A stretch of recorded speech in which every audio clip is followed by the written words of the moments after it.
আসসালামু আলাইকুম।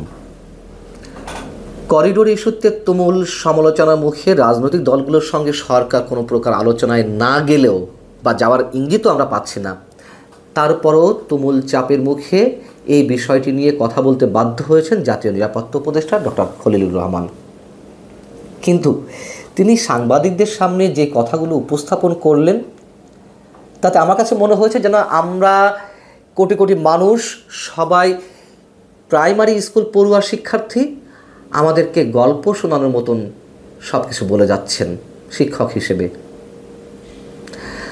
তার এই বক্তব্যের কোনো কোনো অংশ চরম অসত্য এবং তিনি বেশ কৌশলের আশ্রয় নিয়েছেন। কী ধরনের কৌশল, কী ধরনের অসত্য বক্তব্য তার মধ্যে আছে, দর্শক আমি একটু ধরে ধরে তার পাল্টা যুক্তি দিতে চাই। এবং যেহেতু অনেক বড় লম্বা কথা ছিল, সব বিষয় নিশ্চয়ই এখানে আনা সম্ভব না, কিছু বিষয় নিয়ে আসছি। নিরাপত্তা উপদেষ্টা খলিলুর রহমান বলছেন, জাতিসংঘের সাহায্য নিয়ে বাংলাদেশ একটি করিডোর দেওয়ার যে গুজব তৈরি হয়েছে, আমি দায়িত্বহীনভাবে বলছি, করিডোর নিয়ে আমাদের সঙ্গে আরও কারোর কোনো কথা হয়নি, কোনো কথা হবেও না, মানে কোনো আলোচনা হয়নি। অথচ তিনি এর আগে গত 4 মে ঠিক একইভাবে সাংবাদিকদের সামনে যে কথাগুলো বলেছিলেন, সেখানে কি ছিল তার একটি অংশ ছিল এরকম যে আমরা মানবিক করিডোর নিয়ে কোনো আলোচনা করিনি, আমরা মানবিক করিডোর কিংবা অন্য কিছু নিয়ে সংশ্লিষ্ট পক্ষগুলোর সঙ্গে এখনও কোনো চুক্তি করিনি এবং বিষয়টি নিয়ে জাতিসংঘ এবং সংশ্লিষ্ট অন্য পক্ষগুলোর সঙ্গে যুক্ত রয়েছে। আলোচনা ছাড়া যুক্ত থাকে কিভাবে? আর দ্বিতীয় কথা হচ্ছে, এখন বলা হচ্ছে এটি মানবিক চ্যানেল বা ত্রাণ চ্যানেল, এই ধরনের কথাবার্তা বলা হচ্ছে। তখন কেন এই শব্দগুলো উচ্চারণ করা হয়নি? তিনি করিডোর ইস্যুতে সেনাবাহিনীর সঙ্গে সরকারের কোনো মতপার্থক্য আছে কিনা সাংবাদিকদের প্রশ্নের জবাবে কি বলছেন সেনাবাহিনীর সঙ্গে কোনো ধরনের কোনো মতপার্থক্য নেই, সেনাপ্রধানের সাথে বিস্তারিত আলোচনা হয়েছে, এ নিয়ে আমরা এক সমতল অবস্থান নিয়েছি, এ নিয়ে কোনো ফাঁকফোকর নেই।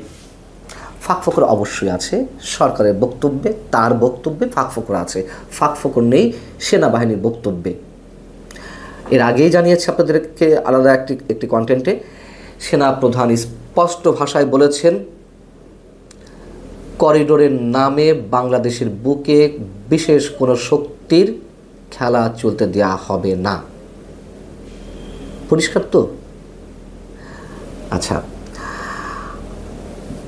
ডক্টর খলিলুর রহমান তিনি বলছেন, আরাকানের যে নতুন রাজনৈতিক প্রশাসনিক এবং নিরাপত্তামূলক প্রশাসন তৈরি হয়েছে, সেখানে আমরা রোহিঙ্গাদের অংশগ্রহণের চিহ্ন দেখছি না। মানে রোহিঙ্গাদেরকে ইনভলভ করতে হবে প্রশাসনে।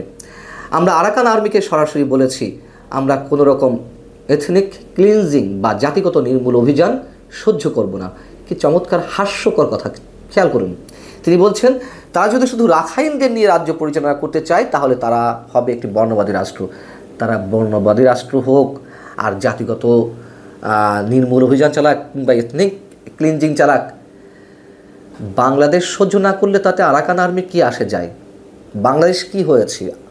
বাস্তবতা স্বীকার করে নেই, আরাকান আর্মি বাংলাদেশের উপর কোনোভাবে নির্ভর করে আছে যে আমাদের কথায় তারা উঠবে বসবে, যা বলবো শুনবে? এবং চরম বাস্তবতা হচ্ছে, তারা তো রোহিঙ্গাদেরকে স্বীকার করে না। আরাকান আর্মি রোহিঙ্গাদের সাথে তাদের চিরবৈরিতা। রোহিঙ্গারা মুসলিম এবং আরাকান আর্মি সদস্যরা বৌদ্ধ। তারা কিভাবে তাদের প্রশাসনে আরাকান আর্মির সদস্যদেরকে, মানে রোহিঙ্গা সম্প্রদায়ের লোকজনদেরকে নিবে? এটা স্রেফ হাস্যকর। এবং যেই কথিত মানবিক সহায়তা পাঠানোর কথা বলা হচ্ছে, যে আমরা চ্যানেল দেব, জাতিসংঘের মাধ্যমে সেগুলো যাবে, এইগুলো কাদের হাতে পৌঁছাবে? আরাকান আর্মির হাতেই তো, নাকি সুরসুর করে যারা সত্যি সত্যি অমানবিক অবস্থা রয়েছে তাদের কাছে সরাসরি চলে যাবে? প্রশ্নই ওঠে না। আরাকানের যে অবস্থা, তাতে করিডোরের প্রয়োজন নেই, ডক্টর খলিলুর রহমান বলছেন। এবং ত্রাণ পৌঁছে দেওয়াটাই প্রধান কাজ, এবং এটি করতে পারলে সেখানকার পরিস্থিতি স্থিতিশীল হবে, তাহলে আমরা রোহিঙ্গা প্রত্যাবাসনের কথা বলতে পারবো। কি ভয়ঙ্কর, মানে ছেলে ভোলানো কথা, এর চেয়ে ছেলে ভোলানো কথা আর হতে পারে না। আরাকান আর্মি কি যুদ্ধ করছে খাদ্যের জন্য, ওষুধের জন্য, যে ওষুধ খাদ্য এগুলো গেলে যুদ্ধ থেমে যাবে, পরিবেশ স্থিতিশীল হবে, আর তারপর আমরা রোহিঙ্গাদের সুর করে পাঠিয়ে দিতে পারবো? মানে কথাবার্তার তো মিনিমাম একটা লেভেল থাকবে, যে আমাদেরকে বোঝালে আমরা একটু বোঝার চেষ্টা করব এখানে কি বোঝার আছে। আমাদেরকে কেউ একটু ভালো করে বোঝান যে আমরা কি ধরে নেব এই কথাগুলোর মধ্য দিয়ে।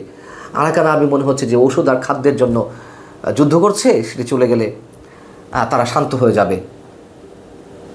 তাদের যে প্ল্যান, পুরো সামরিক জান্তার বিরুদ্ধে মিয়ানমারের, পুরো মিয়ানমার দখলে নেবে, এবং যুক্তরাষ্ট্র সেখানেই তো ঢুকতে চাইছে, সেখানেই আরাকান আর্মিকে শেল্টার দিতে চাইছে। এই মানবিক সহায়তার নামে যে যুদ্ধাস্ত্র যাবে না, গোলাবারুদ যাবে না, তার নিশ্চয়তা কি? সেই জায়গা থেকেই তা তো আপত্তি, এবং বাংলাদেশ প্রক্সি ওয়ারে জড়িয়ে যাওয়ার সম্ভাবনা সেখানে প্রবলভাবে।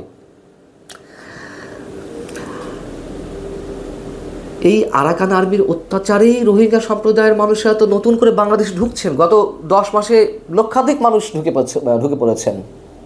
এইগুলো আমরা অস্বীকার করবো কীভাবে? সরকারও তো স্বীকার করছে, হ্যাঁ নতুন করে রোহিঙ্গারা ঢুকছে। কাদের অত্যাচারে ঢুকছে? সেখানে তো আর মিয়ানমারের সামরিক বাহিনী নেই। তাহলে অত্যাচারটা করছে কি? আরাকান আর্মিই তো।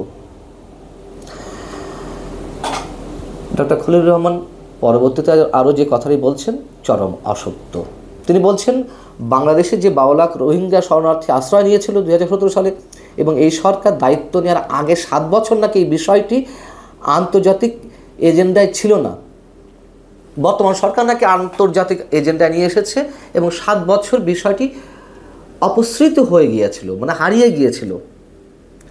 আচ্ছা, গাম্বিয়া, আফ্রিকার দেশ গাম্বিয়া যে জাতিসংঘের সর্বোচ্চ আদালত, আন্তর্জাতিক অপরাধ আদালতে এই বিষয়টি তুললো, মামলা করলো, পক্ষ করলো মিয়ানমারকে, বাংলাদেশ সাক্ষী হলো, তা আন্তর্জাতিক পর্যায়ে কীভাবে গেল বাংলাদেশের কানেকশন না থাকলে?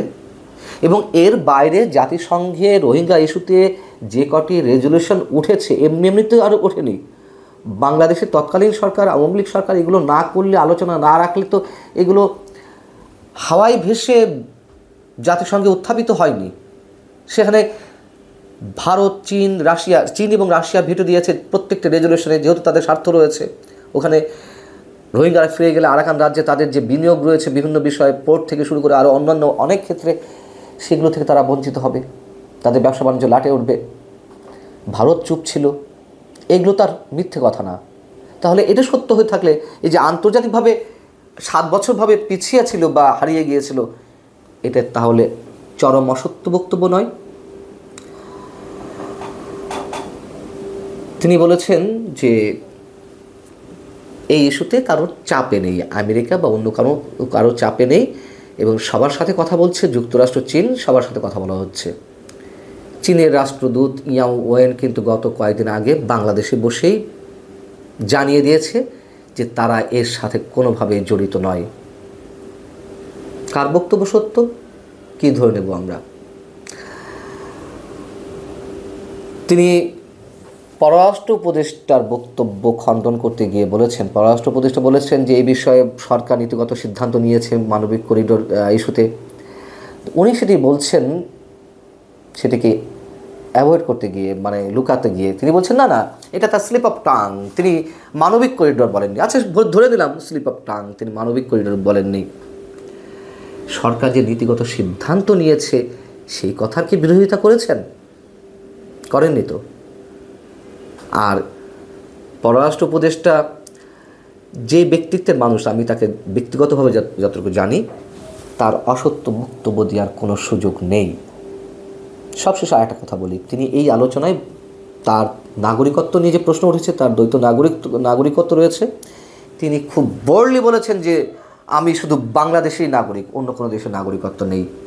ভালো কথা, কিন্তু একটা মানুষ যুক্তরাষ্ট্রে 24 বছর বা 25 বছর ধরে বসবাস করবেন without any legal document of USA, তাদের কোনো ধরনের বৈধ কাগজপত্র ছাড়া বাংলাদেশের নাগরিক হয়ে অন্য কোনো দেশে এভাবে থাকা সম্ভব? বছরের পর বছর, দশকের পর দশক। ভালো থাকুন সবাই, আল্লাহ হাফেজ।